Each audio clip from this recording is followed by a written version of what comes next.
بسم اللہ الرحمن الرحیم۔ السلام علیکم ورحمۃ اللہ۔ 7 کلاس ہم باب صوم کا آخری سبق وصال، حضور اکرم صلی اللہ علیہ وسلم کا وصال والا چیپٹر آج ہم پڑھ رہے ہیں، جس میں ہمارے پاس پیج نمبر 48 ہے اور اس سبق کا یہ لیکچر نمبر 2 ہے۔ اس سے پہلے ہم نے لیکچر نمبر 1 میں یہاں تک اس چیپٹر کو پڑھ لیا ہے۔ اب ہم نے لیکچر نمبر 2 شروع کرنا ہے۔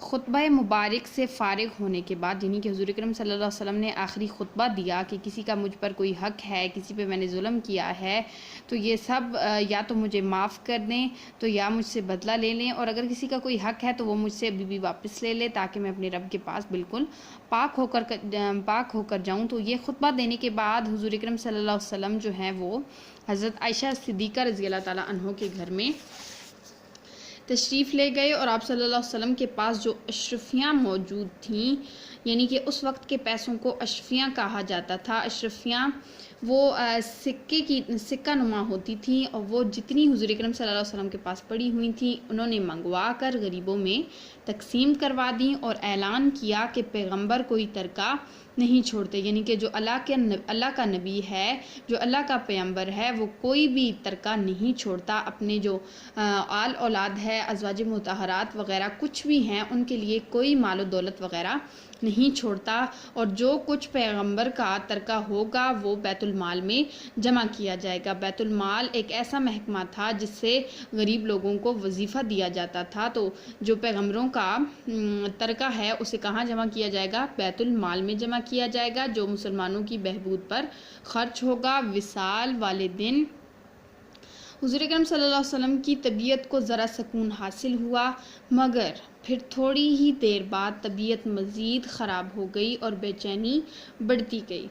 چہرہ مبارک پر پسینہ آتا رہا، اور حضرت فاطمہ رضی اللہ تعالیٰ عنہا، حضور اکرم صلی اللہ علیہ وسلم کی سب سے چھوٹی بیٹی، آپ صلی اللہ علیہ وسلم کو دیکھ کر پریشان تھیں۔ آپ صلی اللہ علیہ وآلہ وسلم نے فرمایا کہ آج کے بعد تمہارا باپ بے چین نہیں ہوگا، یعنی کہ حضرت فاطمہ رضی اللہ تعالیٰ عنہا سے فرمایا کہ آج کے بعد تمہارا باپ بے چین نہیں ہوگا۔ آخر دوپہر کے وقت آپ صلی اللہ علیہ وسلم نے مسواک کی اور پھر انگلی اٹھا کر 3 دفعہ فرمایا کہ اب صرف بڑا رفیق درکار ہے۔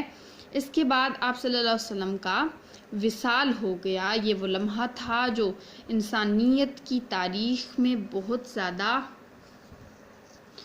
دردناک لمحہ ہے، خصوصاً مسلمانوں کے لیے وہ دن، وہ لمحہ بہت زیادہ جو ہے وہ دردناک ہے کہ جب حضور اکرم صلی اللہ علیہ وسلم کا وصال ہوا اور وہ ہماری آنکھوں سے اوجھل ہو گئے۔ یہ واقعہ کب پیش آیا؟ یہ دردناک واقعہ 12 ربیع الاول 11 ہجری بروز سموار کو پیش آیا۔ اس وقت آپ صلی اللہ علیہ وسلم کی عمر 63 سال تھی۔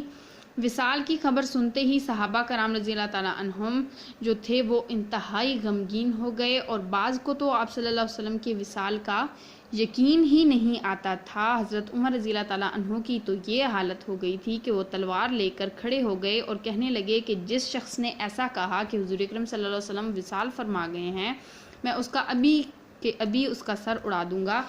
لیکن پھر حضرت بکر صدیق رضی اللہ تعالیٰ عنہ جب اندر تشریف لے گئے اور حضور اکرم صلی اللہ علیہ وسلم کی زیارت کرنے کے بعد باہر آئے تو انہوں نے ایک مختصر سا خطبہ دیا، جس کے بعد حضرت عمر فاروق رضی اللہ تعالیٰ عنہ کو بھی حضور اکرم صلی اللہ علیہ وسلم کے وصال کا یقین آ گیا، جس کے بعد حضرت علی، حضرت عباس اور حضرت فضیل رضی اللہ تعالیٰ عنہم نے آپ صلی اللہ علیہ وسلم کو غسل دیا، اور اگلے روز آپ صلی اللہ علیہ وآلہ وسلم کا جسم اطہر حضرت عائشہ صدیقہ رضی اللہ تعالیٰ عنہا کے حجرے میں دفن کیا گیا۔ وہیں آپ صلی اللہ علیہ وسلم کا روضہ مبارک ہے۔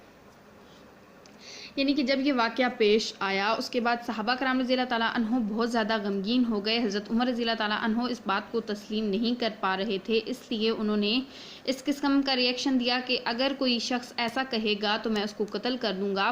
لیکن پھر حضرت بکر صدیق نے جب خطبہ دیا، انہیں یہ بات سمجھائی کہ واقعی حضرت محمد صلی اللہ علیہ وسلم کا وصال ہو گیا ہے، تو حضرت عمر رضی اللہ تعالیٰ عنہ مان گئے۔ اس کے بعد 3 صحابہ کرام رضی اللہ تعالیٰ عنہ نے مل کر حضور اکرم صلی اللہ علیہ وسلم کو غسل دیا اور دفنایا۔ حضرت عائشہ رضی اللہ تعالیٰ عنہ کے گھر میں تھا، اور وہیں پہ حضور اکرم صلی اللہ علیہ وسلم کا روضہ مبارک ہے۔ اس طرح سے ہمارا یہ چیپٹر ہوا کمپلیٹ۔